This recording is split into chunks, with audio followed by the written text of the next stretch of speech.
අයියා අම්මයි තාත්තයි නැතුව දුක් විඳලා බයිසිකලේ තියාගෙන ගිහිල්ලා ඉස්කෝලේට යන පන්ති යවලා උගන්වලා තාත්තා කෙනෙක් වගේ ඉඳගෙන යුතුයකම් කරපු අයියා තමයි මේ මල්ලිට මේ පහර දීම කරන්නේ. මල්ලි මත්ද්‍රව්‍ය වලට ඇලෙහි වෙලා අයියගෙන් වරින් වර සල්ලි ඉල්ලනවා.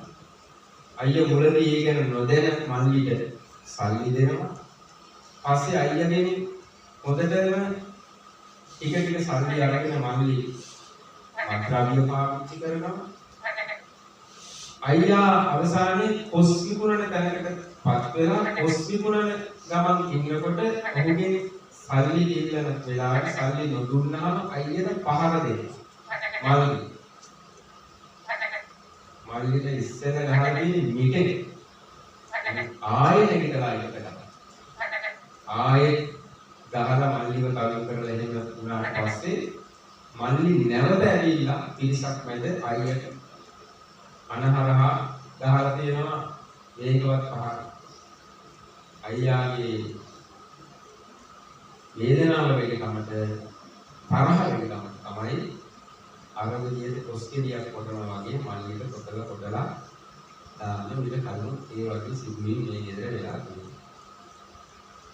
ඒ තමන්ගේම කුසේ උපන් සහෝදරයට ඒ වගේ කොටනකොට මම කල්පනා කළේ අපේ සහෝදරයන් අතර නම් අපි ඒ තරම් දුරට ලබා දෙනවා අම්මව ආරක්ෂා කරගෙන රැකගෙන අම්මා පිළිබඳව ඇයටත් අඩුවක් පාඩුවක් නොවන විදියට රැක බලාගෙන කවුරුත් එක්කම සමගියෙන් ජීවත් වෙන්න තියෙන පණිවිඩය තාත්තා වෙනුවෙන් මේ වෙලාවට මම ලබා දෙනවා. ඒකත් එක්ක මගේ මේ දේශනාව අනිවාර්යයෙන්පත් කරනවා. ඔබ හැමදේටම සම්මා සම්බුදු සරණ ප්‍රාර්ථනා කරමින් කොහොම වන්දනා කරන්න.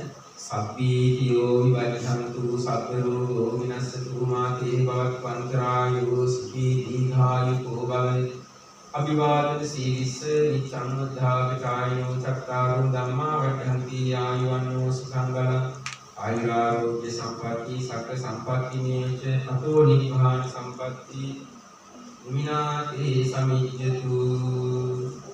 සෑම සඳුදාගෙන මුදෑසන 5:20ට මගේ ආශිර්වාද සෙත් කවි සුභායනයේ හිරු රූපවාහිනිය තුලින් ශ්‍රවණය කරන්න සම්බන්ධ සෑම බොහෝ දිනක මුදෑසන 11ට හිරු සීල පාරමිතා වැඩසටහනේ සජීවීව කටුගහන හිදී ඉවරන හැම පොයක ලබන පොයක නම් මම BBC එකේ කතා කරත් යන්නේ අපේ පන්සලේ ඉන්නවා කියලා හිතාගත්ත පොයක අපි ලොකු වෙසක් කූඩුවක් ගෙනල්ලා තියෙන දැනට වෙසක් කූඩුවක් ප්‍රදර්ශනය කරනවා.